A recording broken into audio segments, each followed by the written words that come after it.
What's up, everybody? I'm Stacy Paulson with Creating a Beautiful Life podcast, and I wanted to jump on with you today. It's been a couple of weeks because it's been the holidays, and I love that in my business I'm able to take off a couple of weeks to just really get recentered, refocused, so that I can jump right back in the beginning of the year into my business and into my life and just feel rejuvenated. So I love that, and I wanted to jump on with you today to share an impactful story from my youth and how stories impact our lives and our businesses.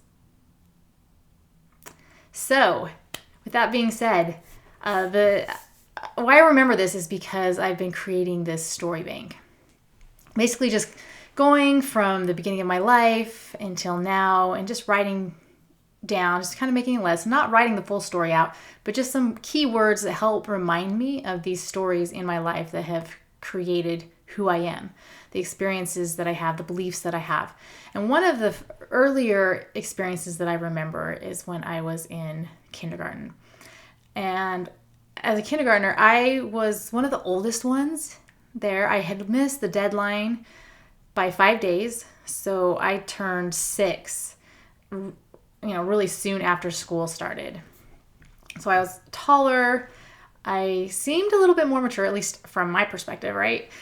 And then I remember on one of the first days that we were sitting there as kindergartners on the carpet, and our teacher was on a chair, and we were being great students. And what's funny is my recollection of this is not from the kid that's sitting there, but almost as an observer looking at this classroom of kindergarten children and a teacher.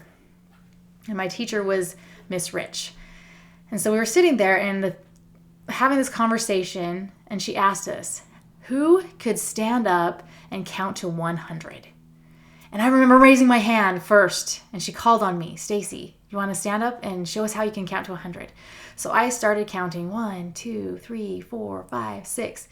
And I got somewhere in the 20s, 30s, 40s, and I had skipped a whole group of 10. So I went from either 20 to 40 or from 30 to 50, something like that. But I had messed up. And she said, thank you. That was almost perfect.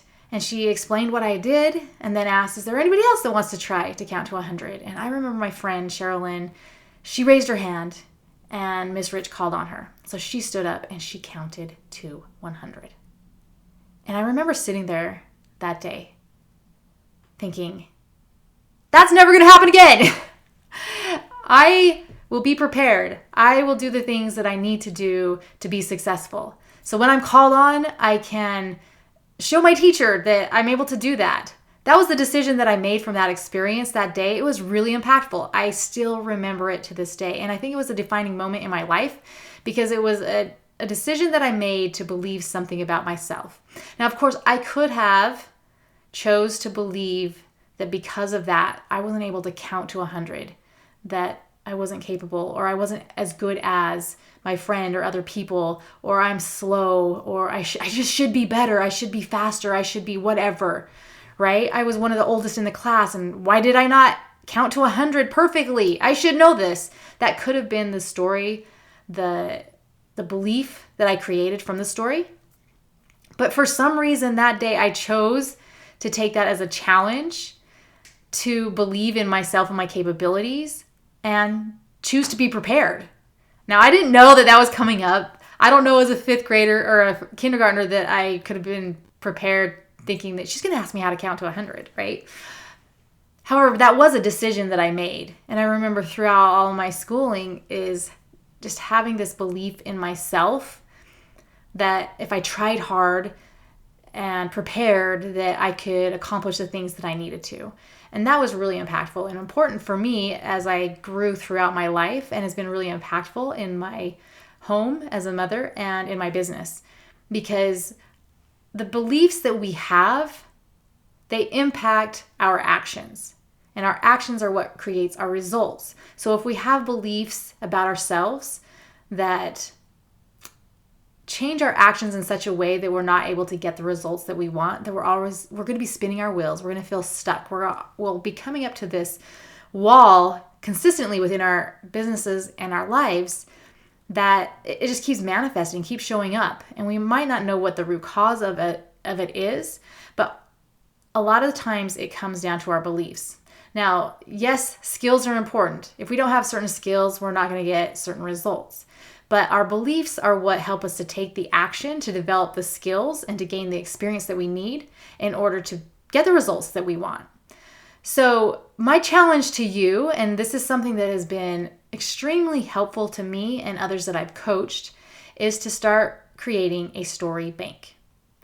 You could just sit down for an hour and just brain dump all of the impactful experiences that you've had throughout your life and continue to add to them. That new things will spark memories that you can just start adding to the story bank.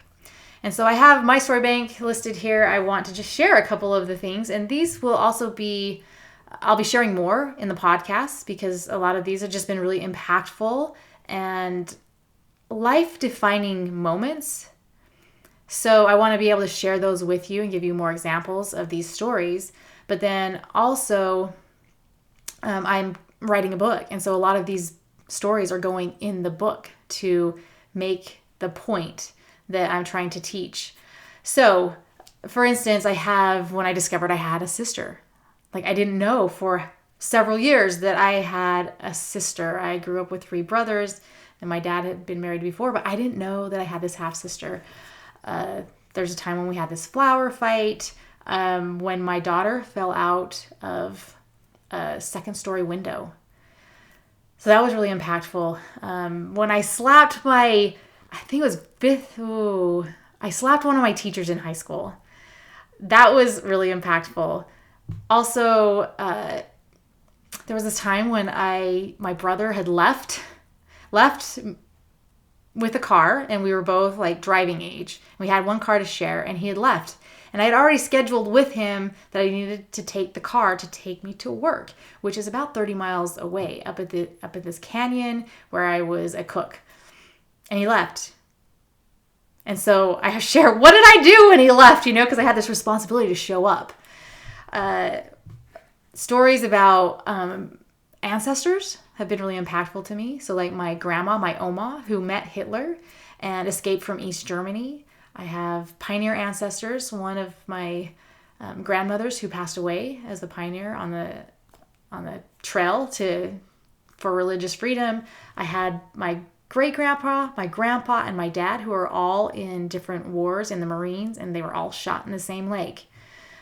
I have just lists of, I have about 140 different stories that I can remember that have made an impact on me. So the challenge is first to just start creating this story bank. You don't have to write the stories, just a few keywords that remind you of that story, that experience that you had. But then as time goes on, you can start creating or developing the story behind it and how did it impact you? And just honestly, like, how did it initially impact you? How it's been impacting you? What beliefs maybe that you developed because of that story? And oftentimes we have stories that aren't serving us, that we have created meaning behind it or created beliefs about ourselves or situations or the environment or cultures, whatever it may be, that either aren't serving us or they're just flat out not true. And so learning about those stories and the meaning that we place and the beliefs that we form is that first step in changing those beliefs. And so if I had discovered and thought about, oh yeah, I remember this story when I had to count to 100 and I volunteered and stood up. And since that experience, like, I don't raise my hand. When we're in a group and we're asked to do something, I just don't raise my hand because I have this fear I'm going to answer it wrong. So that might be the belief that was formed. And then you'll want to create a new story and think about stories of, well, when did you show up first? Or when did you share the correct answer? Like, there are experiences throughout our lives that will counter those false beliefs that we have. And so the story bank is really that first step in discovering some of these, and you'll find that there are so many amazing stories that have defined the superpowers that are within you, that help you to get things done, that help you to build great relationships, influence other people, think strategically that these stories are what help create who you are and the results that you're getting. So if you're loving that, like look and see what they are. If there's things that you want to change, the story bank can help you to identify maybe some of those stories that have built false beliefs about ourselves and our capabilities, which impact the actions that we take. So that's my challenge to you, is that you will start this story bank and start sharing these stories. In our businesses, they can be really impactful in whatever it is that you're doing. Oftentimes you can become more personable with people, create greater connections when you open up and share these powerful stories that are part of your life.